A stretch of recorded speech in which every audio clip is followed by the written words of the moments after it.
got his PhD in modern Eastern European history from Indiana University in Bloomington. His dissertation was about the Yugoslav communist regime's memory diplomacy in the 1950s, and it explores how the Yugoslav Second World War legacy was synonymized with the anti-colonialism in the global South. And also he's a comic book enthusiast, and he's looking at ways to incorporate comic books into history fiction, and that is also the topic of today's lecture. So, please, the floor is yours. Thank you so much. In various different versions of the title for this presentation and my paper, this portion that you can see, Beyond Heroes and Villains, was the constant one, because I wanted to signal that comic books can go beyond this quintessential binary of what we know as heroes and villains. Though, again, in various versions, I had the words comic books and graphic novels. So I just wanted to say a few words about that.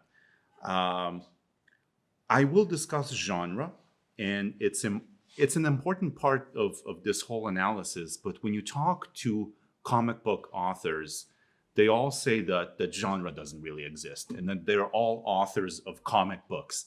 And comic books actually, when you say comics or comic books, that's probably the umbrella term for everything else. Graphic novels, graphic histories, graphic memoirs that we're going to discuss. So I'm just gonna use that in the future. Well, during this presentation and future analysis. So comic books. What are comic books? Are these comic books? In a way, yes. Then again, most definitely no. But the way that we, on a very basic level, understand comics, they're types of visual stories. So within that, these would fit. They don't have any text, which is maybe the prerequisite definition of modern day comics, though with hieroglyphs, they're actually text and not just pictures. But these also tell stories. Number two, they're sequential. So they kind of fit. But where comics or pre-comics come to the story is obviously with the revolution of the printing press. So the types of whatever sequential or not images that stem from whatever type of political, social, or religious agenda, the types of lithographs that were popular in post-Reformation Europe would kind of fit within this definition, but we would actually have to make a jump to the 1800s, to the 19th century to kind of see this form for the first time. This is one of the works by Rudolf Topfer from Switzerland, who had this idea of picture stories, quote unquote, who's maybe considered the kind of the father of the modern day comic, or at least the author that produced these types of works as part of a laid out process.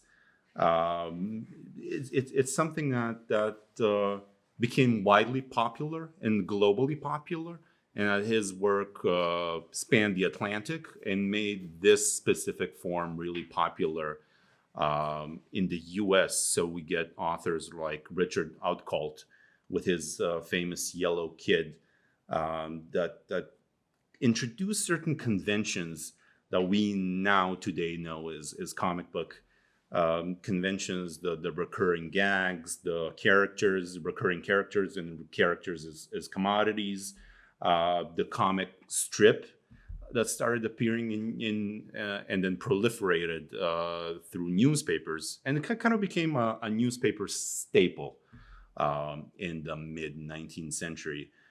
So this type of this marriage of image, text, and kind of routine that created the mass audience that was ultimately hungry for extended narratives and stuff that you can ultimately collect because it came back. So if we were to, at this point, extrapolate a definition of the comic, it would maybe not necessarily be understood as something sequential, but maybe as a marriage of image and text. So this is an example from, as you can see, 1874 of a comic, socially themed comic from a newspaper. But the explosion happens in the 1920s and the 1930s with comics that are now a cultural force. The famous Tintin from Belgium that kind of started the trend of bound albums. And then you see #1 Action Comics where Superman makes his first ever appearance. This is from 1938, as you can see. And it did something, this particular Action Comics did something new in America. It created the superhero, created the superhero myth that offered kind of a clear moral boundary or a moral binary. It was like a turbulent time in America, socially, economically, with the booming 20s and then the market crash, the economic crisis. But this is where the comics became massive. In the 1930s, in America especially, these are sold in first hundreds of thousands, then millions, and then tens of millions.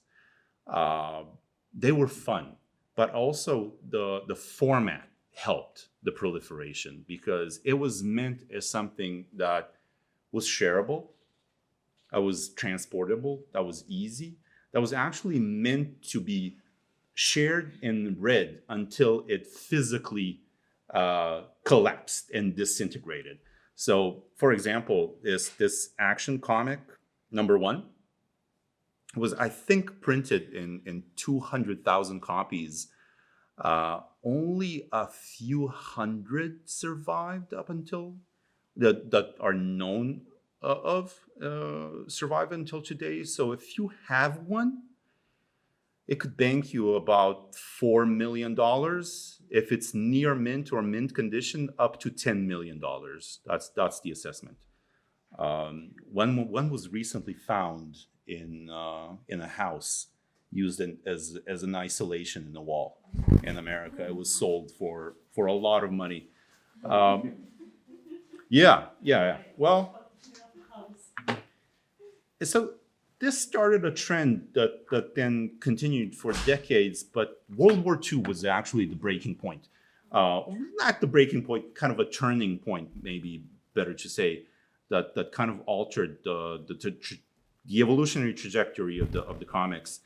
As I said, with the medium's portability, affordability, they were cheap, 10 cents at that time. It was probably not the same as today, but it was cheap and it was meant to be shared. And they started as obviously something rebellious and anarchic, but when the war happened, they became, quintessentially patriotic. In that the government and the army actually saw the proliferation of comics. Even though they did not support the culture, they saw it as obviously a very efficient vessel for propaganda. And then you get stuff like that. World War II was really a fertile soil for images like that because it was a clear binary. It was us and them, us the anti-fascists, them the fascists.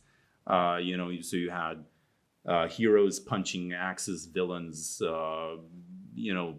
soldiers finding familiar faces in their ration packets, And civilians back home reading stories that kind of affirmed the collective cause. Comics were kind of a propaganda and comfort and entertainment and kind of a civic ritual as well. So you have Donald Duck punching Hitler and stuff like that.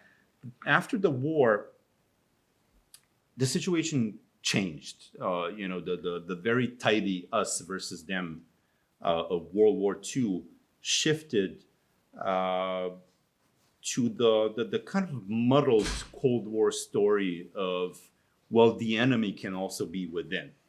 And it's not certain who the actual enemy is. So you have anxiety about subversion, corruption, youth behavior, and the comics kind of became a scapegoat. Though the government and government agencies never actually gave up on comics as propaganda means, as you can see here, it's like World War III, the war that will never happen if America remains strong and alert. That's a very strong pro-government statement. As you can see there, punching a cop is not something that the government would support. So you have comics who reverted to kind of a subversive culture, anti-establishment culture, but as a media, they were still kept as an efficient vehicle for American propaganda and American cultural imperialism globally, or cultural diplomacy or cultural imperialism. That's up for debate. And even though they were kind of denounced domestically by the government and certain government agencies for their, subversive nature, the U.S. government was actively shipping millions of these across the world simply because they thought that they did not think, they knew that they're such an efficient propaganda tool, and that they understood the persuasive appeal, but were kind of worried that of the effect at home, but not abroad. So what happens is that, in the 60s, the 70s, the situation kind of pushed the storytellers to shift the boundaries. And even with those big labels like Marvel and DC that were producing tons of these comics about superheroes and that, their storytelling kind of changed. But in the second half of the 20th century, in the 70s and the 80s, what definitely happened with creators like Will Eisner and Alan Moore, Frank Miller, and Art Spiegelman, they kind of turned comics inward. They were telling their own stories, but in general, storytelling kind of started coming out of the author personality. So even if it was, whatever superhero comic, there was an arc to be followed from a specific author. But even their own personal stories started coming into the big picture. So most famously, Art Spiegelman with his Mouse, seminal, quintessential comic that I think, even because he brought us his copy of the both volumes of Mouse, this is in Slovenian. This was the first graphic novel that won the Pulitzer Prize in 1992. It's probably the most famous comic book ever. Now your staple of Holocaust and World War II education in America. You cannot have a class, whether it's middle school, high school, or even college class that discusses the Holocaust without Mouse. So yeah, it exploded. It kind of conveyed a larger truth by 1992 when it won the Pulitzer, that the comics could carry serious stuff like memory and trauma and scholarship. This has since become the most discussed comic book ever. It created, well, not specifically mouse, but since then we have a field that's called comic studies, which has really exploded in the last 20 years, and now have academic journals specifically dedicated to comic books.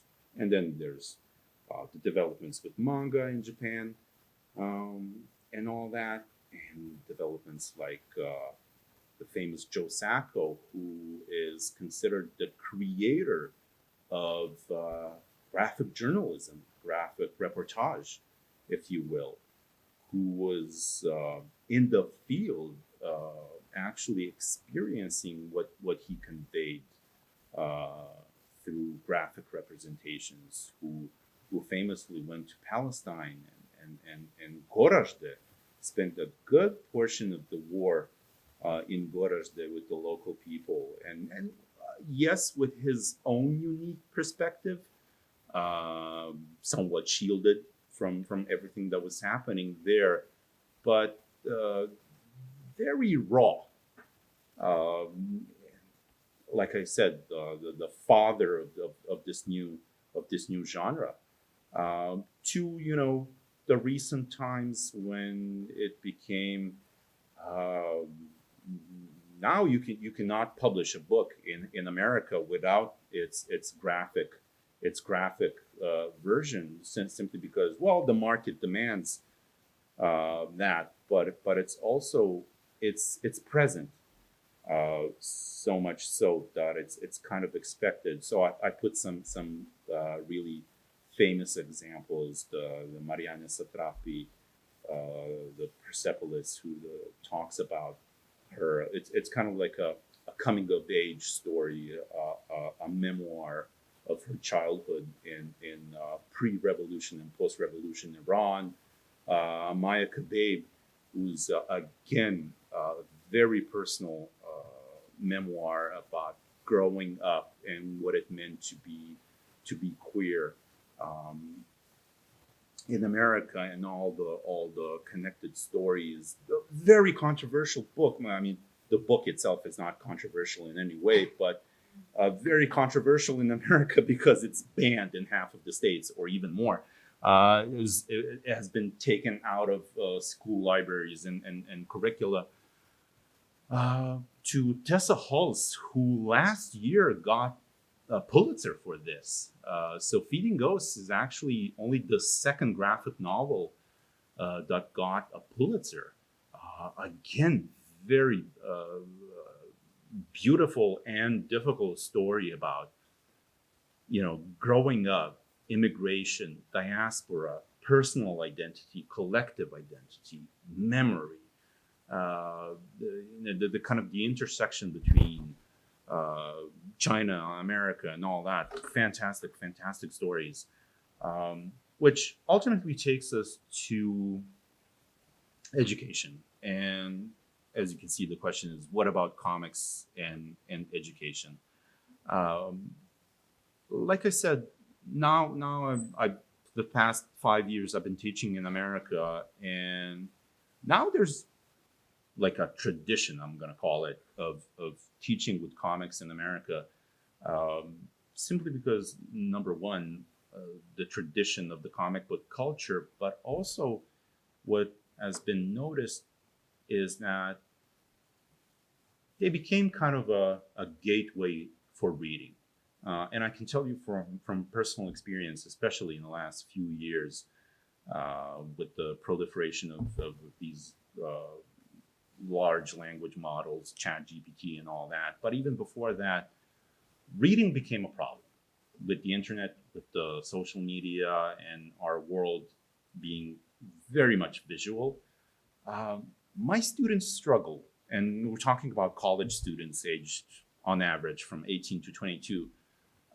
They struggle with reading, seriously struggle with reading, to a point that it's a national crisis. They're calling it the literacy crisis in the US, that if they have to read 15, 20, 25 pages of anything per week, that's a problem.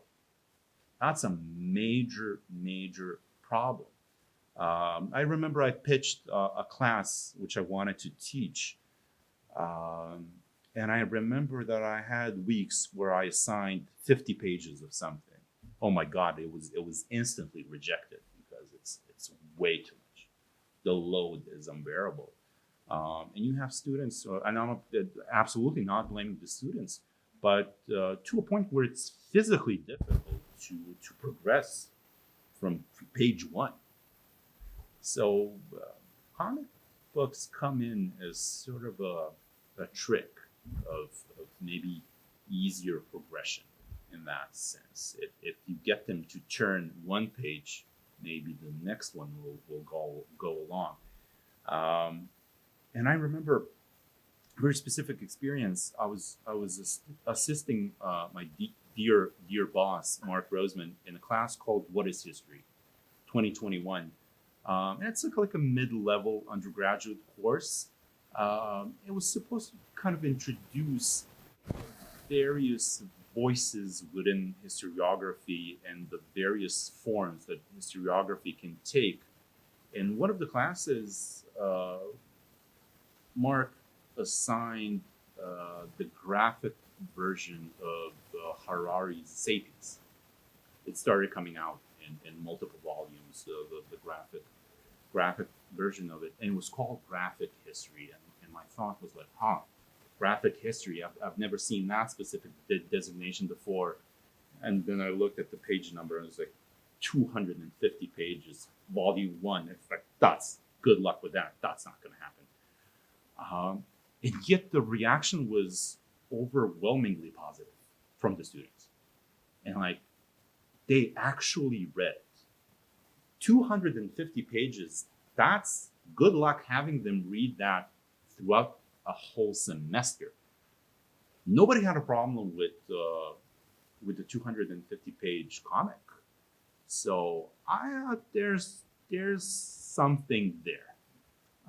So to kind of discuss the comic book pedagogy. What is comic book pedagogy? Well, in simple terms, it just examines the ways in which comics can be used in various learning contexts, and kind of echo the words of some analysts that comics are a manifestation of popular culture. They are a reflection of our society, and as such, they should be the integral part of our attempts to understand ourselves and our society. And of course, they should be part of the learning process, of the educational process. And in what is obviously an increasingly visual world with a dominant visual culture, especially online, comic books can serve, and they do serve as this type of a liminal space, a bridge between the visual and the textual. And they're actually perfectly situated to promote what I call multimodal literacy. Famous author on this topic, Sean Howe, argued that the juxtaposition of words and images actually invite readers to kind of to dwell, to reflect, and to mediate inside what he called the compositional space, where the pace and the tone of reading, as well as the interaction with the medium, are actually controlled by the reader. So it makes it easier. What's also obvious from comic books, we see how meaning is created from these material objects, and it's a material object. We see representations of social thinking patterns across multiple spheres. And ultimately, we observe sites of commercial and cultural transaction, because it's a process to create this and to publish this, to produce and publish this, and disseminate this. So I would, if I have to summarize it, I would say the comics are basically mirrors of our multifaceted social activities that garner pedagogical capacity both as objects and agents of cultural production. So I guess what we need to do is find a way to help students read beyond the page in order to ask and then potentially or hopefully answer deeper questions that the given work suggests about art, life, or some form of intersection of the two. It ultimately puts a human face on any given subject. But the subject I'm interested in is history, and I'm going to talk about that. I guess the first step we have to make is just acknowledge comics as a genuine cultural media. And I have some examples I maybe wanted to tackle from various different fields, such as English language, medieval studies, art history, and that. Probably I can save some time and just jump into history education. As we probably all know, that history is something. History classes are very specific, and a lot of it has to do with the teacher and the media used. But students either love or hate history. That's just that. What comics are able to do is, again, they can give it a human face. One analyst, which I'm happy to say I know because he was a few years ahead of me at Indiana, Zane Elward, argued that comics as teaching tools have this inherent capacity to materialize the past, to give life to history for the readers. And history is always perceived as this simple memorization of information, of facts. But we kind of have to abandon that view of history as a bundle of facts or objective retelling of the past. What we need to actually tell the students and what they can get from comic books is that history has different perspectives and that history is made out of different perspectives. Something that we cannot miss, we cannot afford to miss. Comics have their own history, their own form. It's not that we have to have this really high standard of academic production and to expect the history in the comics to be objective, but we should use them as this kind of vessel for teaching of various perspectives. And what I decided to use as the framework for my analysis is these 5 C's of history as developed by Burke and Andrews: context, change over time, causality, contingency, and complexity. The elements that I guess any successful outcome of history teaching should at least contain to a point. And having said that, I mean, can go through all of these, but I think it's best to go through specific examples. And when I was looking for case studies for this analysis, this particular paper, I wanted to analyze the space of former Yugoslavia, the former Yugoslav republics, and maybe have an equal representation between republics, and especially in languages that I understand. And I was lucky to find three case studies that I'm going to talk about. One from Croatia, one from Serbia technically, and one from Slovenia. So you can start with Vojna, like Goran Duplancic, published in Croatia in this form in 2021. But it's actually based on storyboards that Duplancic published online between 2013 and 2015. It fits the format of a graphic novel simply because it's comic books are understood as something that comes out in series, and graphic novel is something that's a standalone work in a single volume or multiple volumes. So it as a standalone work, it would fit this designation of a graphic novel, but I actually prefer to call it a graphic memoir or a graphic history, even though Duplancic said it doesn't care about these designations.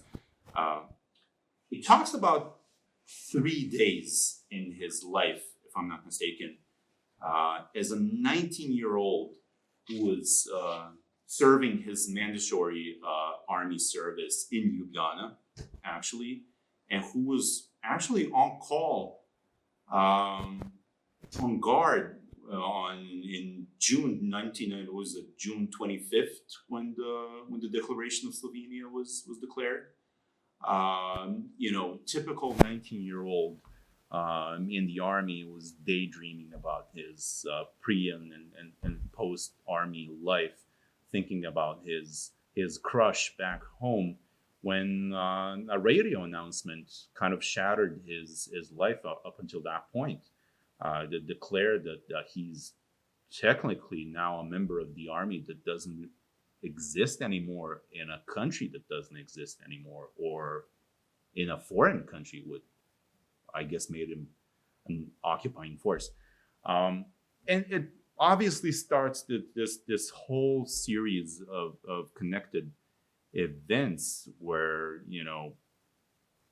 this very young guy, a squad leader, is thrust into a world of personal and collective insecurity, thrust into history in the making as one small cog within a major event, and then this multi-ethnic composition of the Yugoslav army all of a sudden becomes a fault line in the everyday life of soldiers whose country and army was breaking apart.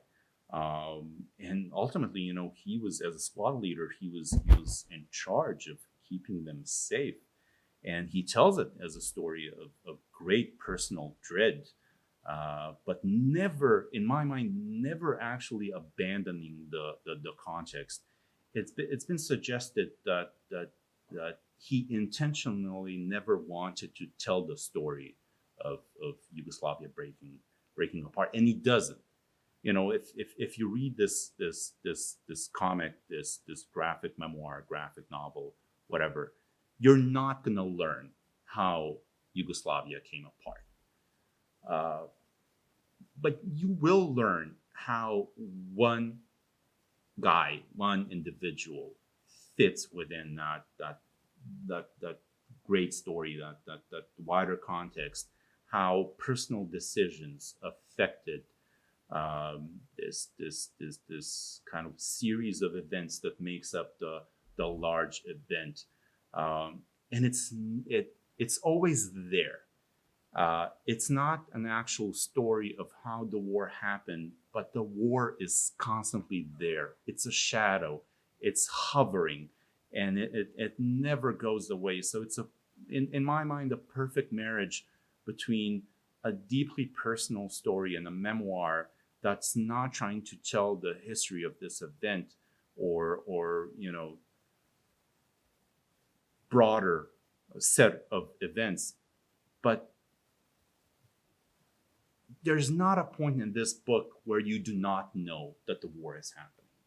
And like all of the examples that I'm going to cover, it has these amazing vignettes of actually explaining the context, like documentarist vignettes. And again, Duplancic said that his intention was never to make a documentary about the war. He just wanted to tell his own story because he felt the need to do it. but it's there. It's very palpable. In terms of the pedagogical capacity, which I believe is great with this work, he said once that he just wanted to tell the story, and that he hoped that the story is going to find some audience, or that the audience will find it. And later on, he actually said that there was a shift that happened within him when he got his own children. That he thought that maybe there's a teaching moment there of him telling his story, that his children can maybe learn something about life and him as of their father through this. When I asked him about that, to kind of reflect back, was there any kind of even subconscious intention for this work to be pedagogical? He said, absolutely not. When he did it, he never envisioned it, though he said it should have been obvious to me, but it just wasn't. And it's a fantastic story of moments in which you had to make split-second decisions about basically life and death. The second work, called Fatherland, by Canadian-Serbian author Nina Bunjevac, who again said that she's not very much supportive of these genre designations. But again, it's a graphic novel, it's a graphic history, it's a graphic memoir, this time about specifically her father, who's on the cover of this book. But as much as it is a story about her father, it's also a story about her mother, the family, immigration, diaspora, the Cold War, Yugoslav history, World War II, and all that combined in one beautiful narrative. Petar Bunjevac, Nina's father, whom she never met, by the way, was a prominent member of the anti-Yugoslav, anti-communist diaspora in Canada, actually a famous terrorist who in 1977 died due to a premature explosion of a bomb that him and two other people were making while plotting to blow up a whole series of Yugoslav consulates in Canada and America. And the way that she tells this story, again, expanding through these contextual vignettes, is a story of interwar history, of World War II, again, post-war ideological, ethnic conflicts, all while telling a deeply, deeply personal story about the father, family. So it just shows that, going back to the 5 C's of history, it's a magnificent example of context, again, complexity, change over time, and something that really shows how these historical timelines get twisted, how they are, continuous yet interrupted. It's something that again, from my experience, is often very difficult for students nowadays, is just to comprehend how time works, how historical timelines work. So through family history, it shows really how certain historical timelines can intersect. And we finish on a local example, which when I applied, I obviously knew that the authors are local, but what I did not know is that the son of an author works at this institute. And then he emailed me asking, well, did you know that? And I said, no, but maybe we can make it happen so that we meet. And I have to say thank you to Ivan and his father for setting up a lovely conversation that we had. Zoran Smiljanić, Ivan's father, confirmed some of the assumptions I had about this work. But and maybe you know about this, published by the Ljubljana's City Museum, written by Dr. Blaž Vurnik, drawn by Zoran Smiljanić, through a fictional character of a 14-year-old girl named Kristina. It tells the story of Ljubljana during the war. And, you know, the issue of, well, it's a fictional character, how can it be history? I actually labeled this as a memoir of a city, which I was really happy that your father confirmed that it's not insane on my part, because it was the actual intention of telling the story of Ljubljana from 1941 to 1945, and just use this fictional character of Kristina Babnik as ultimately not a metaphor, but as a type of literary vessel, let's call it. And what I was really happy about with this, and why I decided to include it, is that from the get-go, it's obvious that it has a pedagogical function. The story opens with the grandson coming home complaining to his grandmother, "Oh, grandma, I have a school assignment. I have to write about World War II. It's so boring. It's so complicated. I don't want to do it. Can you tell me something about it?" And it's your typical, "Well, Timmy, sit down. Now I'm going to tell you about the war." And she starts, reminiscing. She's sitting behind front of the window and looking at Shmarna Gora and reminiscing about the war. And Timmy is basically, "Grandma, why are you telling me this nonsense?" Timmy is kind of a bastard. And Grandma is like, "Hold on, it all connects." And then she starts, "It was Palm Sunday, April 6, 1941. And we went to church, and then we were supposed to go to Shmarna Gora." And the point of it is that she did not get to go for the next 4 years during the occupation. But it becomes this, again, wonderful story of that explains the context with this beautiful contextual vignettes and vignettes about key figures in a historical era. And okay, I've been talking too much. Something that I really like was this specific illustration that showed kind of the intricacies of various different fractions within Ljubljana and Slovenia and everything that happened. And I think it's a perfect graphic representation of the complexity of the ideological, political, and social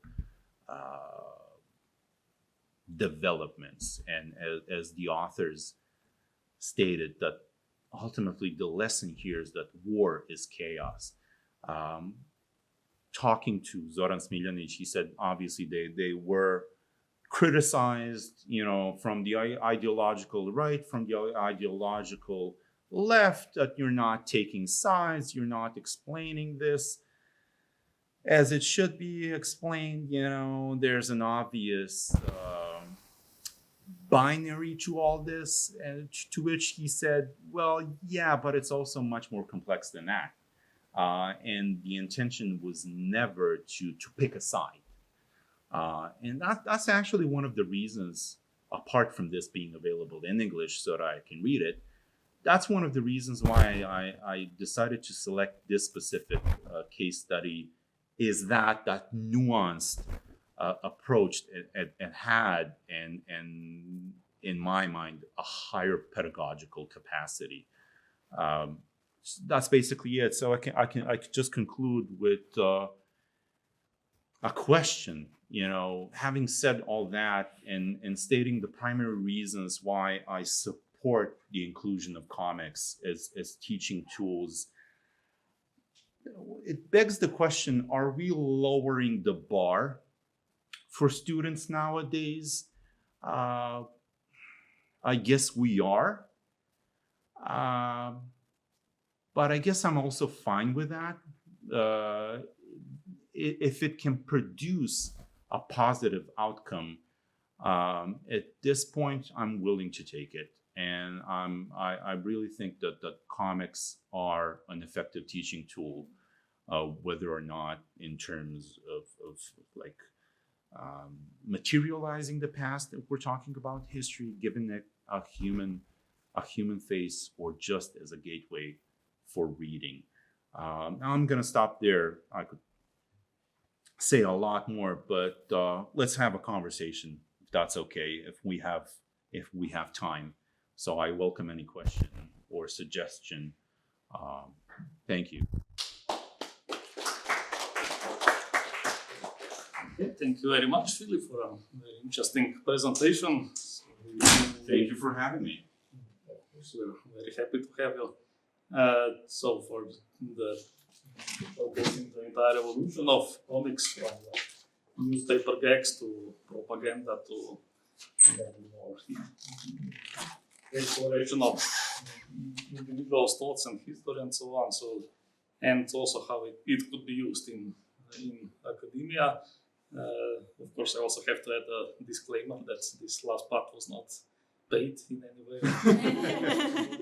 by myself or Absolutely not. Absolutely not. We agreed that we have it on camera. But I have to commend the City Museum of Ljubljana, because when I ordered the book, they sent it to Chicago, so they're absolutely fantastic. Love it. Thanks to them. Still paid for it. Okay, so now does anyone have any questions? Shoot. I have many, really very interesting. And we can have a conversation. Give us something, yeah. Yeah. And my first question will be, what were your research questions when starting approaching this for your article? Research questions. Or how are you framing it? How are you telling this? What for? So the question that I had when I decided to write this was not specifically about comic books and their pedagogical capacity, but it had to do with the specific space. Mm-hmm. I was already kind of deep into the story of comic book pedagogy and explore that, and it wasn't. I could frame it as a question: is teaching with comic books possible or worthwhile? It's not an actual question, because people have argued for it plenty before. My question was, what's out there in former Yugoslav republics, and what can I get from that? And it started not as a research question, but as a personal curiosity. And I started discovering this vast market of comic books, graphic novels, graphic histories that kind of exploded recently. In Serbia specifically, the proliferation of comics about World War I, it's insane. The level of production of that. It has its own reasons. I'm thinking of doing a specific analysis on that phenomenon as well. But this was more of a desire to offer a summary, an overview. I'm not giving anything particularly original here, but it was a personal desire and curiosity to kind of survey the space. And it was a difficult decision which pieces to include. And so then it kind of became the question of deciding on the framework, and then based on the framework, which maybe 3 would fit the best. And so I came up with these 3. Again, a lot of great examples that did not make the cut, but these did. So That's probably it. And is it now framed in a way that how can you use it in a pedagogical form, or is it more like a reflection of the narrative, what is told and how? Both. It's all of it. The way that I like to see it is more as an advocacy.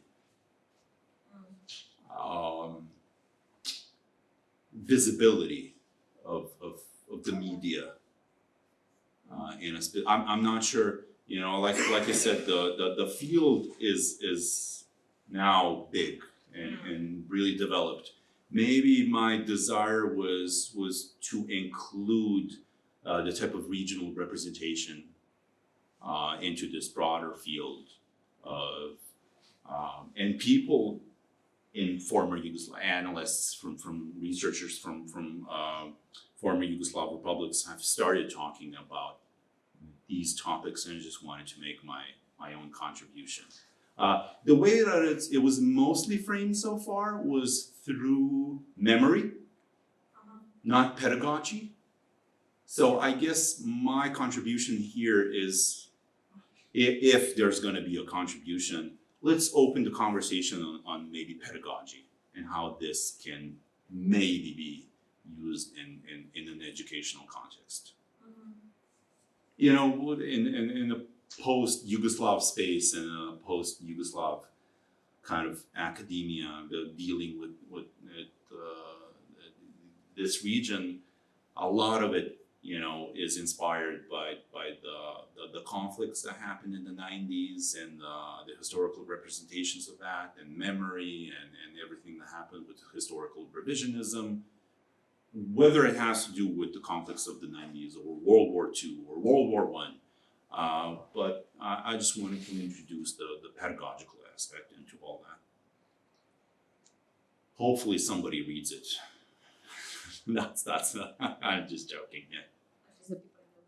At least the people in the room, I was like, yeah. Of course.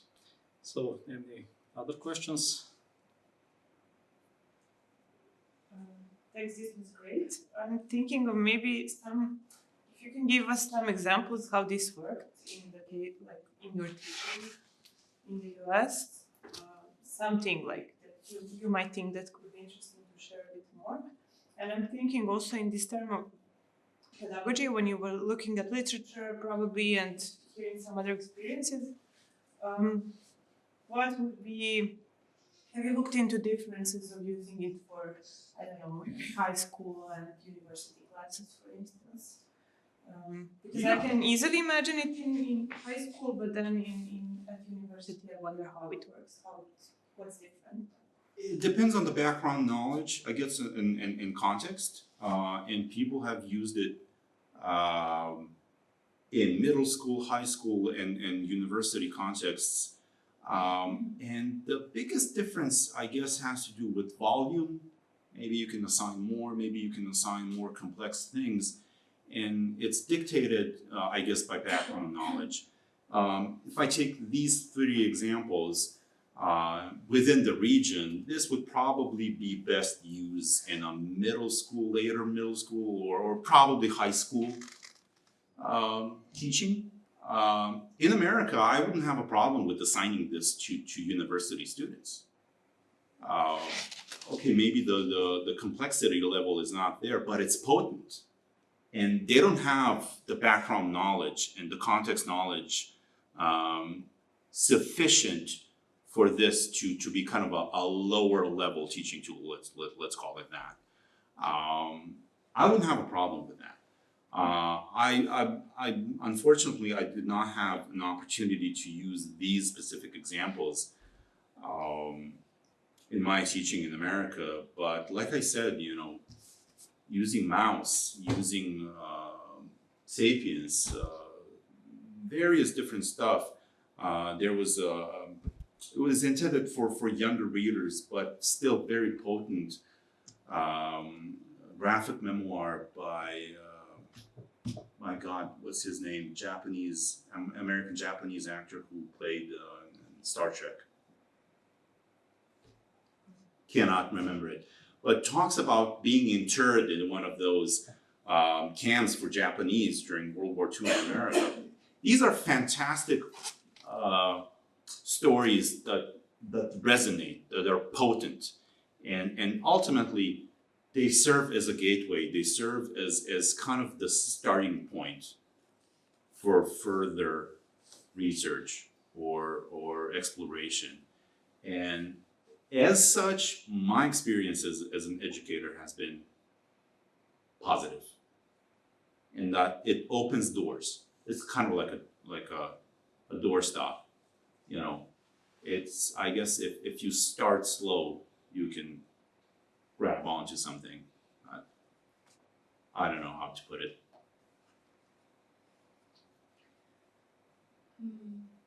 You presented graphic novels from this educational perspective, almost like let's say some sort of replacement for text. But I wondered, to what extent you also look at the graphic part, not just as a kind of simplification of text, but as Very much. a narrative in itself, and how exactly do you approach the art? Yeah, very much. Due to time limitations, I did not get into it, but it's very important within a classroom setting to discuss not just, you know, it's not just a trick to get them to read. You have to discuss artistic choices, production. Why was something made the way that it was made? Why was it made in a specific context? How it was made? Why in a specific moment? And then, you know, all the various issues of representation, who's represented, who's omitted? Why was something drawn the way that it was drawn? Why specific choices? And it goes back to the story. I made a jump directly to history education in that it talks about different perspectives. Well, these perspectives are emanated from these artistic choices. It's not just from the text or the theme or the topic. It's from the visual representation. It's very important. And you have to ask these questions in class, like, why do you think, what do you think about, you know, the visual of it? Maybe just as a follow-up to this, how do you offer a sense of the historicity of these representations, of the historicity and context of visual representations themselves? So the way that Ivan's father,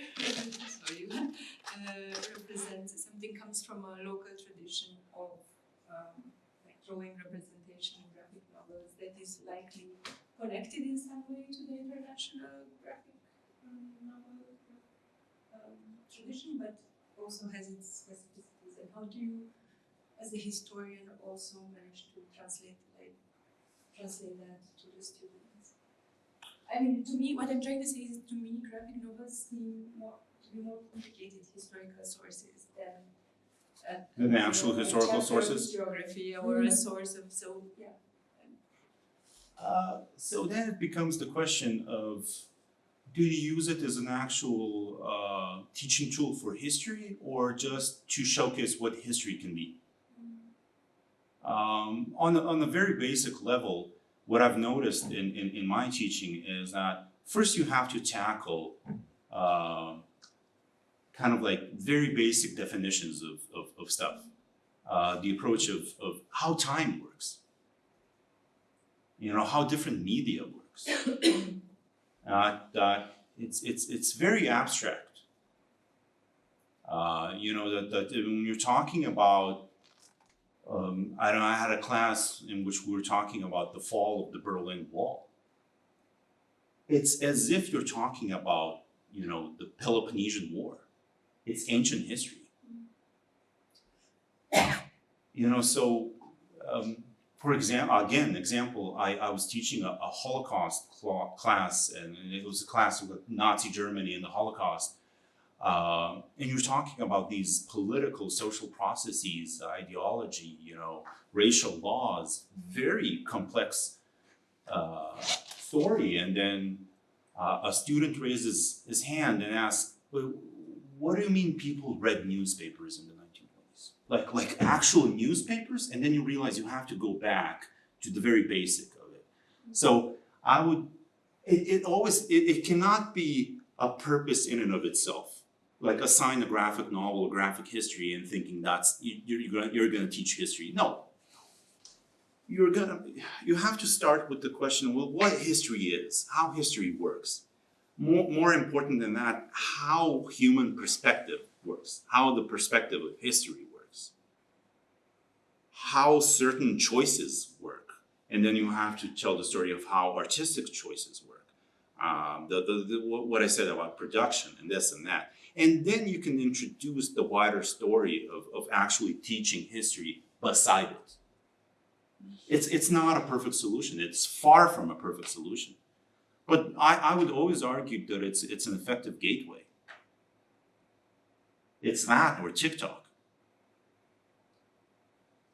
And if I have to choose between those, I'll go with the comic books, even though it's probably suicidal. I don't know. Maybe it sounds too doom and gloom, but it's kind of a battle to take whatever ground we can take. Maybe I wanted to ask you beginnings of including comics in, like, let's say, American education system, both in your case and in wider system, if you know about it. So do you think that this inclusivity is more because of learning that comics can present an interesting, noteworthy picture of the past and be a useful learning tool, as you said? Or is the main reason this lowering the bar? And I think it's both. And this is my opinion. I haven't seen actual. I am not sure if actual data exists. But yes, it is kind of an accommodating the lower bar and finding ways to kind of keep some essence of the education still there. But it also stems from kind of a desire for inclusivity, because you have these various beautiful, diverse voices present there. And all of a sudden, you have the inclusion of multiple perspectives, of multiple stories, and it's an effective way to tell the story of race, of gender, sexuality, whatnot, that wasn't there before. It has to do with the history of the media itself, because it always had a very diverse crowd among the authors. You know, comic book authors were always well represented within minority communities in America, and I guess thematically it just translated well. So I would call it a mix of just we'll take whatever we can, and an honest desire to introduce multiple perspectives. So I mean, what I'm seeing is positive, and the reactions are positive. So I don't know. We'll see. makes sense to continue doing it for now. God knows. I mean, it's changing fast. I mean, just the education now and 3 years ago or 4 years ago when ChatGPT did not exist, it's completely different. So who knows? We'll wait and see. We'll have to wait and see, yeah. Do we have maybe any questions on Zoom? No. Nothing. Any That's it? other questions? Going once, going twice. Not sold. I guess. Thank you so much. I guess we're done. Yeah. Thank you very much again, Filip. So just to remind you of the next edition of History and the App, so it will be on 11th of March at the same time, at 3 p.m. The speaker will be Gustavo Candela from University of Alicante in Spain.